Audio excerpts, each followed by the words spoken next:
Bismillahirrahmanirrahim. Assalamualaikum warahmatullahi wabarakatuh. Di video kali ini, admin kembali berbagi informasi buat rekan-rekan semua terkait hasil pengumuman hasil seleksi administrasi. Nah, teman-teman ya, kenapa? Karena hari ini sudah keluar pengumuman hasil seleksi administrasi. Nah, sebagaimana surat yang telah dikeluarkan oleh BKN, ini surat penyesuaian atau penambahan waktu yang dikeluarkan pada tanggal 5 September, teman-teman ya. 5 September. Nah, teman-teman bisa lihat lagi di bagian bawah. Nah, di sini kita akan lihat terkait penyesuaian ya. Nah, ini kita fokus di poin nomor 3.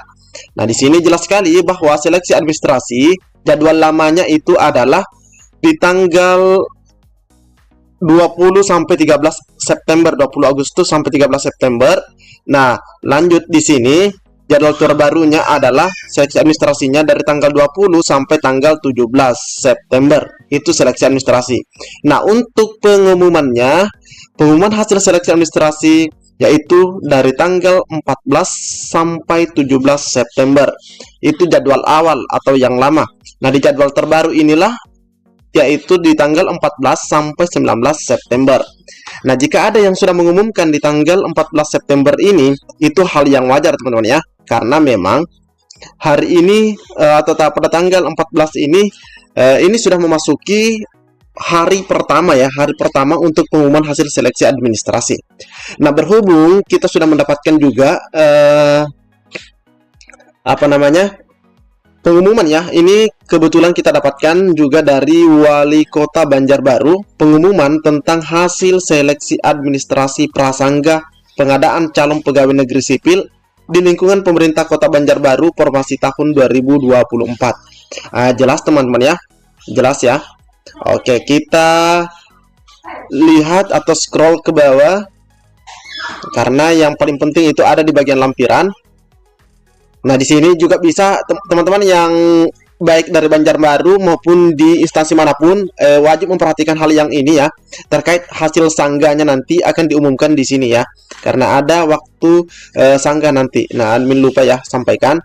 Nah, ini masa sanggahnya bisa dimulai pada tanggal 18 sampai 20 September. Nah, untuk jadwal yang terbaru ada di tanggal 20. Jadi persiapkan kalimat-kalimat yang singkat teman-teman ya, singkat, padat dan jelas begitu untuk melakukan sanggahan. Ini ada di tanggal 20 sampai 22 September. Oke, teman-teman ya, admin tadi lupa menyampaikan itu. Nah, ini ya, 14 September. Oke, kita lihat di sini di bagian pertama ya, dari angka bagian atas ini. Ini rata-rata adalah rekan-rekan yang dinyatakan lolos dalam seleksi administrasi. Nah, pertama kita ucapkan selamat kepada mereka-mereka ini yang telah lolos. Nah, teman-teman ya. Nah, di sini ada nomor registrasinya. Nah, ini ya, ada nomor registrasi, ada nomor pesertanya. Oke, kita lihat di sini ada nama, jabatan yang dilamar, lokasi penempatan. Nah, oke, teman-teman ya. Jadi ini ada banyak juga teman-teman ya yang sudah dinyatakan lolos dalam seleksi administrasi. Oke, ini ada Aprilia Widyastuti dan seterusnya. Jika admin perhatikan di sini, ini diurut berdasarkan abjad teman-teman ya. Jadi ini diurut berdasarkan abjad. Oke, ini F. Ini jabatan yang dilamar, asesor sumber daya manusia aparatur ahli pertama, jenis formasi umum, dia itu lolos. Alhamdulillah ya, sudah lolos dalam seleksi administrasi. Tinggal persiapan untuk ke seleksi kompetensinya atau SKD-nya. Oke.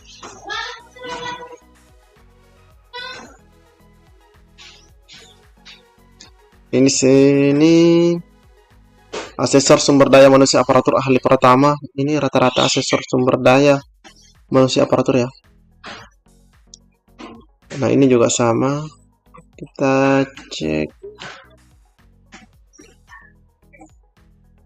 Ini Pranata Komputer. Nah, ini sudah masuk di bagian jabatan Pranata Komputer. Ini Pranata Komputer. Jadi yang di sini rata-rata Pranata Komputer teman-teman ya.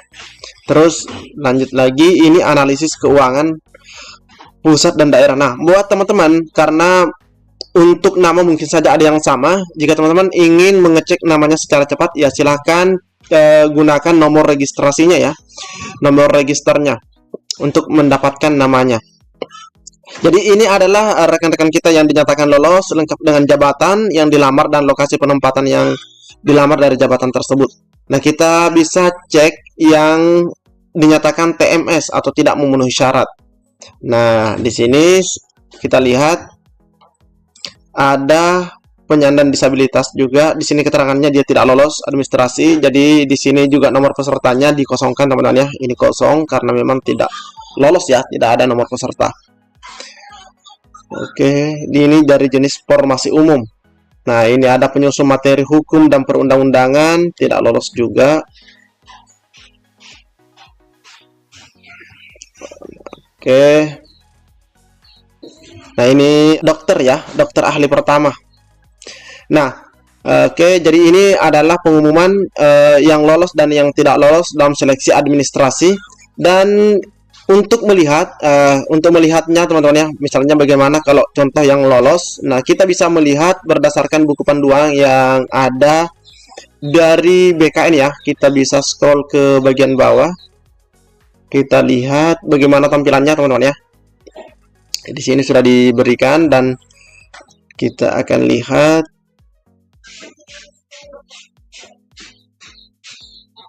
kartu pendaftarannya. Nah, ini ada nomor registrasi. Nah, ini contoh peserta yang gagal ya. Nah, ini peserta yang gagal dalam seleksi administrasi. Kita bisa lihat di sini akan diberikan notifikasi atau seperti ini ya. Mohon maaf, Anda tidak lolos seleksi administrasi karena belum memenuhi persyaratan administrasi instansi yang dilamar. Nah, ini di sini diberikan juga informasi ya. Apa penyebab dari ketidaklolosan administrasinya? Apa penyebab dari kartu tanda penduduk atau surat keterangan dari Dukcapil alasan TMS, kartu tanda kependudukan atau identitas kependudukan tidak sesuai dengan yang dipersyaratkan. Nah, jadi kalau mau melakukan sanggah silahkan manfaatkan tombol yang ada di bawah ajukan sanggah. Yang lolos kita lihat. Nah, ini lolos seperti ini. Anda lolos tahap administrasi berkas. Saat ini pencatatan kartu peserta ujian CASN Anda belum dapat dilakukan. Harap login saat masa sanggah dan verifikasi sanggah berakhir untuk mencetak kartu peserta ujian CASN tahun 2024. Jadi ini adalah notifikasi kalau lolos dalam seleksi administrasi. Nah, seperti itu rekan-rekan ya.